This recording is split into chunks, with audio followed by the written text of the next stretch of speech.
Hello. Welcome back for Voice Matters October Live, day 16. Today's topic is You're Never Too Much.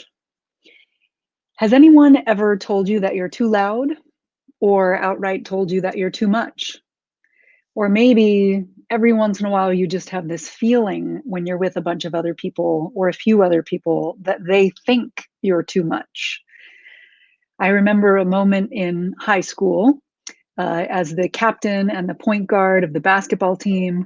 I was passionately talking about strategy for how to win the next game when I caught two good friends of mine looking at each other and rolling their eyes. And I took that to mean that my passion in that moment was somehow too much for them. At some point, we have all been judged by other people's standards. Really, it's actually usually their soul suckers judging us, which tends to call forth our soul suckers and then might get implanted in there. Some of us have heard you're too much. Some of us have heard you're not enough. Like I was saying the other day, some of us have heard you're too quiet. Some of us have heard you're too loud. And some of us have actually heard both. That's not confusing at all. These moments can make us go forward in our lives, hiding the most precious parts of ourselves. It's like we start moving forward like a horse with a bit in our mouths, and we're being held back from running wild and running free.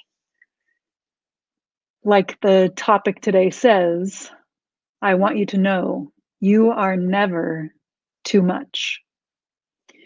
When someone says something like you're too much or you're not good enough, it is more about them than it is about you.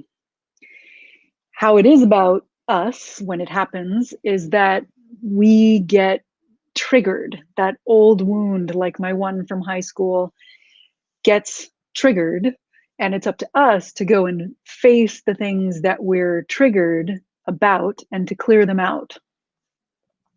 So how can we face the trigger, remove the bit from our mouths so that we can run wild and free again? In moments throughout our lives, it's about asking ourselves, what impact do I want to have in this moment?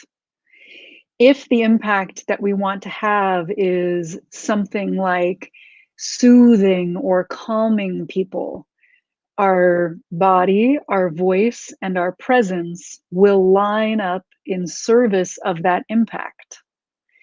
If what we want to do is to wake people up or light a fire under their asses, we don't want to be calm and quiet and soothing just because someone else told us we were too loud. If what we want to do is light a fire under people and wake them up, our voices and our presence might be vibrant, perhaps even alarming to wake people up. That, actually paying attention to what is the impact that I want to have in each moment, feels very different than the horse bit, restrained, I'm trying not to be too loud, or I'm trying not to be too quiet, or I'm trying not to be too much. Focusing on the impact that we want to have allows us to meet the world around us as our full selves, with full permission to have the impact that we want to have. And if there are still people in our world or in your world saying, you're too much, stop and notice. Are they, as Brene Brown says, in the arena with you, fighting for something important? Or are they actually sitting on the sidelines, judging you from the outside while you do all the work? And like I believe Brene Brown also says, if you're not in the arena with me, I am not interested in your opinion. For each of us, for you, what's most important is to focus on honoring your values and creating the impact that you want to create in the world. I'll see you back here tomorrow.